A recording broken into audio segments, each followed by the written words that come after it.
കാഞ്ഞങ്ങാട് സംയുക്ത മുസ്ലിം ജമാഅത്ത് മാംഗല്യ നിധിയുടെ വിതരണോദ്ഘാടനം നടത്തി.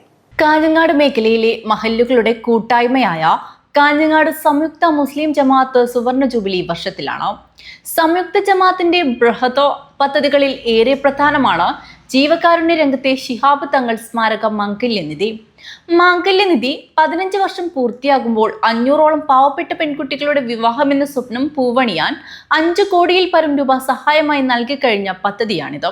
ശിഹാബ് തങ്ങൾ മാംഗല്യനിധിയുടെ 2025-26 വർഷത്തെ അപേക്ഷകരിൽ നിന്നും വിവാഹിതരാകുന്ന ഹോസ്ദുർഗ് ബീച്ച് മഹല്ല് ജമാഅത്തിലെ പെൺകുട്ടിക്ക് നൽകി 16ാമത് വർഷത്തെ ധനസഹായ വിതരണോദ്ഘാടനം കാഞ്ഞങ്ങാട് സംയുക്ത മുസ്ലിം ജമാഅത്ത് ഗാസി സയ്യിദ് മുഹമ്മദ് ജിഫ്രി മുത്തുക്കോയ തങ്ങൾ നിർവഹിച്ചു. സംയുക്ത മുസ്ലിം ജമാഅത്ത് പ്രസിഡന്റ് സി കുഞ്ഞാമദ് ഹാജി പാലക്കി അധ്യക്ഷത വഹിച്ചു. ജനറൽ സെക്രട്ടറി ബഷീർ വെള്ളിക്കൊത്ത് ആമുഖ പ്രഭാഷണം നടത്തി.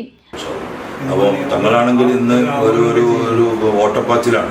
ഇപ്പം പിന്നെ ഇരിയിലേക്ക് പോകണം, ഇരിയിൽ നിന്ന് പാണത്തൂരേക്ക് പോകണം, പാണത്തൂരിൽ നിന്ന് ബേക്കലിലേക്ക് പോകണം, ആറങ്ങാടി പോകണം, ആറങ്ങാടി നിന്ന് ബേക്കൽ പോകണം, ബേക്കൽ നിന്ന് പൂച്ചക്കാട് പോകണം, പൂച്ചക്കാട് നിന്ന് സിയാറത്ത് കഴിഞ്ഞ് പോകണം.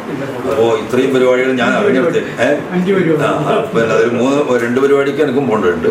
അപ്പോൾ ആ നിലക്ക് പിന്നെ തങ്ങൾ ഓട്ടപ്പാച്ചിലാണുള്ളത്. സമയം അങ്ങനെ കാഞ്ഞങ്ങാട് സംയുക്ത മുസ്ലിം ജമാഅത്ത് ഭാരവാഹികളായ MK Abubakar Haji, Mubarak Haseenar Haji, ജാദിയിൽ Hasinar, KB Kutty Haji, Sharif engineer, Rasheed Thoyamal, KK Abdul Rahman, Hosdurg beach മഹല്ല് ഭാരവാഹികളായ KT അബ്ദുൾ റഹ്മാൻ ഹാജി, ഹക്കീം, MK അബൂബക്കർ ഹാജി, മീനാപിസ, മുഷ്താഖ് ഹുദവി, ഹസീനാർ എന്നിവർ സംബന്ധിച്ചു.